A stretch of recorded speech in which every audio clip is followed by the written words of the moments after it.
1945 എന്ന് പറയുന്ന പ്രസിദ്ധീകരണം കഴിഞ്ഞ 2 ദിവസം മുമ്പ് ഒരു പുതിയൊരു റാങ്കിങ് പ്രസിദ്ധീകരിച്ചിട്ടുണ്ടായിരുന്നു. ദ 8 ഗ്രേറ്റ് പവേഴ്സ് ഓഫ് 2025 എന്നുള്ളതായിരുന്നു അവരുടെ ആ ഒരു പ്രസിദ്ധീകരണം. സോ ഇതിനകത്ത് 8 ഗ്രേറ്റ് പവേഴ്സ് 2025 ആരൊക്കെ ആയിരിക്കും? എല്ലാവർക്കും അറിയാവുന്ന പോലെ 1 United States of America, 2 China, 3 Russia, 4 Japan, 5 India, 6 France, 7 UK, 8 south Korea. ഇതാണ് ആ ഒരു പ്രസിദ്ധീകരണത്തിൽ 8 ഗ്രേറ്റ് പവേഴ്സ് ആയിട്ട് ഇവർ കാണുന്നത് 2025.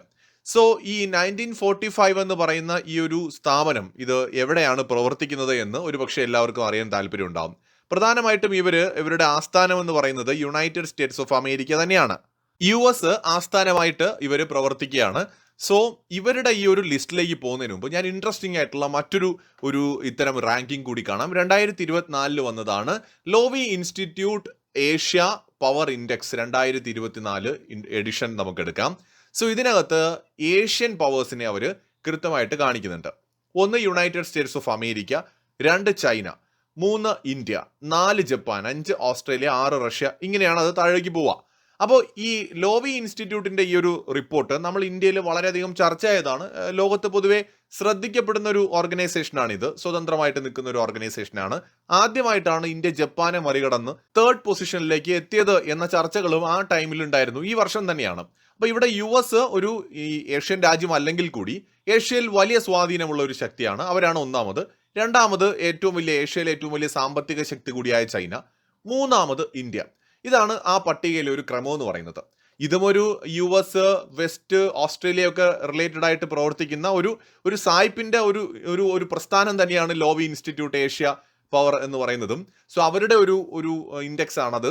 സോ അതിൽ ഇന്ത്യ അവർ 3rd പൊസിഷനിലേക്ക് കൊണ്ടുവന്നു. എന്നാൽ വേൾഡിന്റെ ഒരു കണക്കെടുക്കുമ്പോൾ ഇപ്പോൾ ഫോബ്സ് മാഗസിൻ സമാനമായിട്ട് ഒരു പ്രസിദ്ധീകരണം 2024 നടത്തിയിട്ടുണ്ട്. അതിൽ 12ാം സ്ഥാനമേ ഇന്ത്യക്കുള്ളൂ. 10 റാങ്കിൽ ഇന്ത്യയില്ല. US, China, Russia, UK, Germany, south Korea, France, Japan, Saudi, Israel, യഥാക്രമം 10 രാജ്യങ്ങൾ. ഇന്ത്യ ഇതിനകത്തില്ല. 12ാം സ്ഥാനമാണ് ഇന്ത്യക്കുള്ളത്. ഒരു കാര്യത്തിൽ നമുക്ക് സന്തോഷിക്കാം, അതായത് മുമ്പൊക്കെ വളരെ പുറകിലായിരുന്നു ഇന്ത്യ. മുമ്പൊക്കെ എന്ന് പറയുമ്പോൾ പലപ്പോഴും ഈ ഒരു റാങ്കിങ് സിസ്റ്റം വർക്ക് ചെയ്യുന്നത് വളരെ ഇൻട്രസ്റ്റിംഗ് ആയിട്ടാണ്. അത് ഞാൻ വഴിയെ പറയാം. സോ പണ്ട് വളരെ പുറകിലായിരുന്നു പലപ്പോഴും. പിന്നെ ചില ഇത്തരം പ്രസിദ്ധീകരണങ്ങൾ 12ഉം 8ഉം 9ഉം 10ഉം ഒക്കെ സ്ഥാനം തന്നു. ചിലർ പിന്നീട് 7ഉം 6ഉം ഒക്കെ തരുന്നു. ചിലരിപ്പോൾ 5 തന്നിട്ടുണ്ട്, ചിലർ 3 തരുന്നുണ്ട്. പക്ഷേ ഇവിടെ നമ്മൾ മനസ്സിലാക്കേണ്ടത് ഇത് ഗ്രേറ്റ് പവേഴ്സ് എന്ന് പറയുമ്പോൾ എല്ലാം കമ്പയർ ചെയ്തിട്ടാണ് കേട്ടോ. അതായത് രാജ്യത്തിന്റെ GDP, ഗ്ലോബൽ ഇൻഫ്ലുവൻസ്, ഇതെല്ലാം നോക്കിയിട്ടാണ്. നേരത്തെ നമ്മൾ 4ാമത്തെ മിലിറ്ററി പവർ മാത്രമായിട്ടായിരുന്നു പരിഗണിക്കപ്പെട്ടിരുന്നത്. ഈ മിലിറ്ററി ശക്തി എന്ന് പറയുന്നത് അതുപോലെ തന്നെ ടോട്ടൽ പവർ രണ്ടാണ്. ടോട്ടൽ പവറിനകത്ത് മിലിറ്ററി നോക്കും, എക്കണോമിക് സ്ട്രെങ്ത് നോക്കും, ഗ്ലോബൽ ഇൻഫ്ലുവൻസ് നോക്കും, ടെക്നോളജി പരമായിട്ടുള്ള നമ്മുടെ സ്ട്രെങ്ത്, മുന്നേറ്റം, എല്ലാ മേഖലകളും പരിശോധിച്ചിട്ടാണ് ഈ ആഗോള ശക്തികളായിട്ട് അല്ലെങ്കിൽ ഗ്രേറ്റ് പവേഴ്സ് ആയിട്ടൊക്കെ ഈ ഒരു റാങ്ക് ലിസ്റ്റുകൾ തയ്യാറാക്കുന്നത്. അപ്പോൾ മിലിറ്ററി പവറിൽ ഇന്ത്യ ഇപ്പോഴും 4th തന്നെയാണ്. പക്ഷേ ഈ ഒരു 5ാം സ്ഥാനം പോലും വളരെ ഇൻട്രസ്റ്റിംഗ് ആയിട്ടാണ് എനിക്ക് തോന്നുന്നത്. വളരെ നല്ലതുമായിട്ട് തോന്നുന്നു. കാരണം ഒരു വെസ്റ്റേൺ ഒരു ടച്ചുള്ള മാധ്യമങ്ങൾ അല്ലെങ്കിൽ വെസ്റ്റേൺ മാധ്യമങ്ങൾ അല്ലെങ്കിൽ ഓർഗനൈസേഷൻസ് ഇന്ത്യയെ ഒരു 5th പൊസിഷനിൽ പോലും കൊണ്ടുവരുന്നു എന്ന് പറയുമ്പോൾ, അല്ലെങ്കിൽ ഒരു ടോപ്പ് 10ൽ പോലും ആഡ് ചെയ്യുന്നു എന്ന് പറയുമ്പോൾ അതൊരു ചെറിയ കാര്യമല്ല. അതിന്റെ കാരണം ഇപ്പോൾ ഏറ്റവും പുതിയ ഈ ഒരു 1945 എന്ന് പറയുന്ന പ്രസിദ്ധീകരണം ഓരോ രാജ്യങ്ങൾക്കും റാങ്കിങ് കൊടുത്തതിന് ശേഷം ഇവർ ഈ റാങ്കിൽ എന്തുകൊണ്ട് ഇവർ വന്നു എന്ന് പറയുന്നുണ്ട്. ഞാൻ ഇതിനകത്ത് ജപ്പാൻ എങ്ങനെ 4th പൊസിഷനിലെത്തി എന്നുള്ളതാണ് നോക്കാൻ പോകുന്നത്. ഇപ്പോൾ എന്നെ സംബന്ധിച്ചിടത്തോളം എനിക്ക് നന്നായിട്ട് അറിയാം US 1ാം സ്ഥാനത്തിന് അർഹതയുള്ള രാജ്യമാണ്. സോ അത് പ്രത്യേകിച്ച് എനിക്കൊന്നും നോക്കേണ്ടതില്ല. എന്തുകൊണ്ട് US 1ാമത് വന്നു എന്ന് ചോദിച്ചാൽ എല്ലാവർക്കും അറിയാം. ടെക്നോളജി, മിലിറ്ററി, എക്കണോമി, എല്ലാത്തിലും അവർ മുന്നിലാണ്. പിന്നെ 1ാമത് വരാതിരിക്കുന്നത് എങ്ങനെയാണ്? 2ാമത് ചൈന വന്നതിലും അത്ഭുതമില്ല. കാരണം റഷ്യയേക്കാൾ എക്കണോമിക്കലി വളരെ സ്ട്രോങ് ആണ് ചൈന. ഗ്ലോബൽ ഇൻഫ്ലുവൻസും ചൈനയ്ക്ക് ഇന്ന് കൂടുന്നുണ്ട്. വിവിധ രാജ്യങ്ങളിൽ ഈ ബെൽറ്റ് ആൻഡ് റോഡ് ഇനിഷ്യേറ്റീവ് ഒക്കെ എടുത്തുകൊണ്ടും ഇൻവെസ്റ്റ്മെന്റ് നടത്തിയൊക്കെ ചൈന കൂടുതൽ സ്വാധീനം ഉണ്ടാക്കുന്നുണ്ട്. അപ്പോൾ അമേരിക്ക കഴിഞ്ഞാൽ തീർച്ചയായും 2ാമതൊരു ഗ്രേറ്റ് പവർ എന്ന് പറയാവുന്ന രാജ്യം ചൈനയാണ്. കാരണം റഷ്യ ഒരു മിലിറ്ററി പവർ ആയിരിക്കാം 2ാമത്തെ, പക്ഷേ ഒരു ഗ്രേറ്റ് പവർ എന്ന് പറയാൻ പറ്റില്ല. കാരണം അവരുടെ എക്കണോമി വളരെയധികം ചൈനയെ പോലും ഡിപ്പെൻഡ് ചെയ്താണ് നിൽക്കുന്നത്. അപ്പം അതുകൊണ്ടാണ് 3ാം സ്ഥാനത്ത് റഷ്യ വന്നതിൽ അത്ഭുതമൊന്നുമില്ല. ഇന്ത്യയെക്കാൾ ഭേദപ്പെട്ട GDP പെർ ക്യാപിറ്റ ഉണ്ട്. കൂടാതെ ഇന്ത്യയെക്കാൾ വളരെ വലിയ രാജ്യമാണ്. ഗ്ലോബൽ ഇൻഫ്ലുവൻസ് ഉണ്ട്. മിലിറ്ററി ഇന്ത്യയെക്കാൾ വളരെയധികം ശക്തമാണ്, ചൈനയെക്കാളും ശക്തമാണ്. രണ്ടാമത് ഇവര് ടെക്നോളജിയുടെ കാര്യത്തിലും വളരെ മുന്നിലാണ്. ധാരാളം എണ്ണ നിക്ഷേപമുണ്ട്, ആയുധ ഇടപാടിൽ മുന്നിൽ നിൽക്കുന്ന ഒരു രാജ്യമാണ്. അങ്ങനെ ഒരുപാട് സവിശേഷതകളുണ്ട്. സോ റഷ്യ മൂന്നാമത് വന്നതിലും എനിക്ക് അത്ഭുതമൊന്നും തോന്നുന്നില്ല.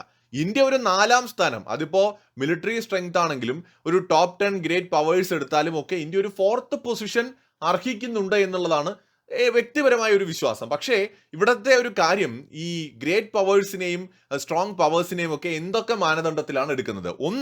ഒന്നാം സ്ഥാനം US എപ്പോഴും കൊടുക്കും, അതിൽ മാറ്റമൊന്നും ഉണ്ടാവില്ല.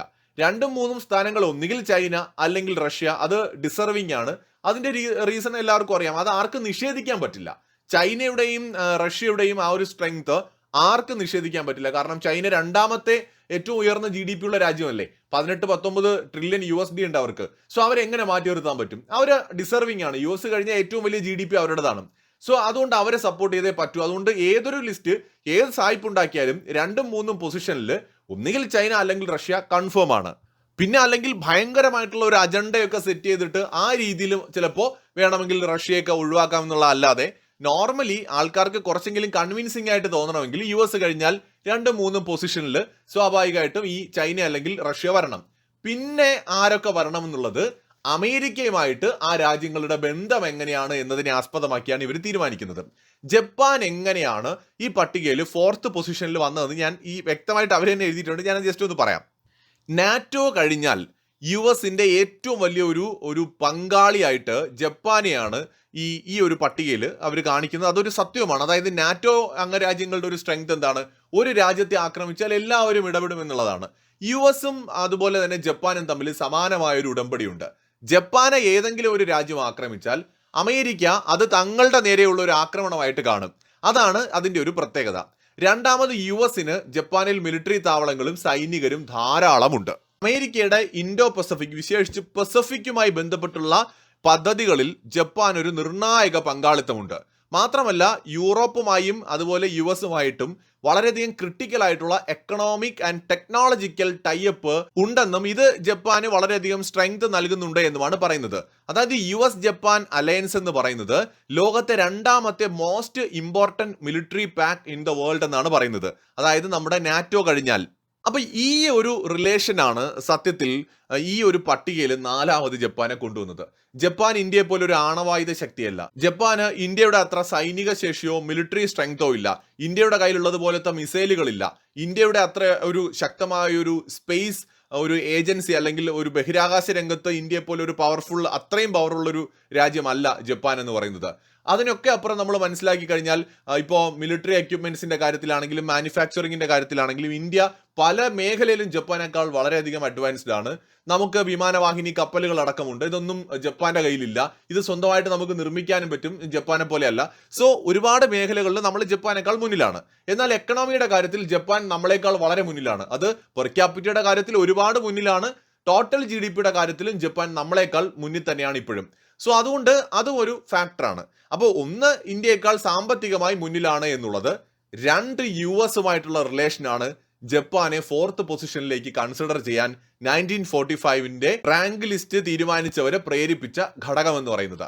ഇന്ത്യ കഴിഞ്ഞാൽ പിന്നെ വരുന്നത് ഫ്രാൻസും അതുപോലെ UK അപ്പോൾ ഫ്രാൻസും UK UN രക്ഷാസമിതിയിലെ സ്ഥിരാംഗങ്ങളും സ്വയം ആണവ ശക്തികളും ഒക്കെ ആയിട്ടും അവരെ പോലും ജപ്പാന് താഴെ തന്നെയാണ് ഇവർ കൊടുത്തിരിക്കുന്നത്. അപ്പോൾ US റിലേഷൻസ് ഒരു പ്രധാനപ്പെട്ട ഘടകമാണ്. ഒപ്പം തീർച്ചയായും എക്കണോമി ഒരു ഫാക്ടർ ആയിരിക്കാം എന്ന് തോന്നുന്നു ഇവരുടെ ഈ ഒരു പട്ടികയിൽ. അതുപോലെ തന്നെ ഇവർ പൊക്കിക്കൊണ്ടുവരാൻ ശ്രമിക്കുന്ന ഒരു രാജ്യമാണ് സൗത്ത് കൊറിയ. ഈ അമേരിക്കയോട് വളരെ വിധേയത്വം പുലർത്തുന്ന രാജ്യമാണ് സൗത്ത് കൊറിയ. അതുകൊണ്ട് സൗത്ത് കൊറിയയും ഇവരിങ്ങനെ പതിയെ പൊക്കിയെടുക്കുന്നുണ്ട്. പല പട്ടികയിലും സൗത്ത് കൊറിയ വളരെ മുമ്പിൽ കാണാം. ഇന്ത്യയെക്കാളും അല്ലെങ്കിൽ UK ഫ്രാൻസിനെയും ഒക്കെ മുമ്പിൽ കാണാം. സോ നമുക്കറിയാം ഫാക്ട് എന്താണ്, ഇന്ത്യ വളരെ പവർഫുൾ ആണ് സൗത്ത് കൊറിയയെക്കാളും ജപ്പാനേക്കാളും ഒക്കെ. പക്ഷേ ഇവരെ കൺസിഡർ ചെയ്യുന്നത് വേറെ പല കാര്യങ്ങളുമാണ്. അതിന്റെ പിന്നിൽ ചില അജണ്ടകളുണ്ട് എന്ന് മാത്രം. അവിടെയാണ് ഞാൻ പറഞ്ഞത് ലോവി ഇൻസ്റ്റിറ്റ്യൂട്ടിന്റെ കഴിഞ്ഞ ഏതാനും മാസങ്ങൾക്ക് മുമ്പ് പുറത്തു വന്നിട്ടുള്ള അവരുടെ ഒരു റാങ്കിംഗ് ലിസ്റ്റിൽ ഇന്ത്യ ജപ്പാനെ പിന്നിലാക്കി 3rd പൊസിഷനിൽ വന്നു. പക്ഷെ ആഗോളതലത്തിൽ 8 ഗ്രേറ്റ് പവേഴ്സിനെ 1945 തെരഞ്ഞെടുത്തപ്പോൾ ഇന്ത്യ വീണ്ടും ജപ്പാന്റെ പുറകിൽ. സോ ഇതൊരു അജണ്ട ഇതിന്റെ പുറകിലുണ്ട്. രണ്ടാമത് പ്രധാനപ്പെട്ട കാര്യം എന്താണെന്ന് വെച്ചാൽ മിലിറ്ററി സ്ട്രെങ്തിനേക്കാൾ കൂടുതൽ ഇവർ ഇക്കണോമിക് സ്ട്രെങ്തിന് കൂടുതൽ പ്രാധാന്യം ഇത്തരം റാങ്കിങ്ങുകളിൽ കൊടുക്കുന്നുണ്ട്. യുഎസുമായിട്ടുള്ള റിലേഷൻഷിപ്പിനും കൂടുതൽ പ്രാധാന്യം കൊടുക്കുന്നുണ്ട്. സ്വതന്ത്രമായിട്ട് നിൽക്കുന്ന രാജ്യങ്ങളെ ഇവർ അംഗീകരിക്കണമെങ്കിൽ ഇപ്പോൾ നമ്മൾ മിനിമം റഷ്യയുടെയോ ചൈനയുടെയോ അത്രയെങ്കിലും എത്തണം. ഒന്നുകിൽ റഷ്യയെ പോലെ ഒരു സൈനിക ശക്തിയാവണം, അല്ലെങ്കിൽ ചൈനയെ പോലെ ഒരു സാമ്പത്തിക ശക്തിയാവണം. അപ്പോൾ മാത്രമേ ഇവര് പൂർണ്ണമായിട്ടും ഇന്ത്യ അംഗീകരിക്കുകയുള്ളൂ. അപ്പോൾ ഇവർ അംഗീകരിച്ചില്ലെങ്കിൽ നമുക്ക് കുഴപ്പമൊന്നുമില്ല, നമുക്കൊന്നും സംഭവിക്കാൻ പോകുന്നില്ല. പക്ഷേ ഇതാണ് ഇതിന്റെ പിന്നിലെ യാഥാർത്ഥ്യം എന്ന് പറയുന്നത്. മറ്റൊരു വീഡിയോയുമായി വീണ്ടും കാണാം.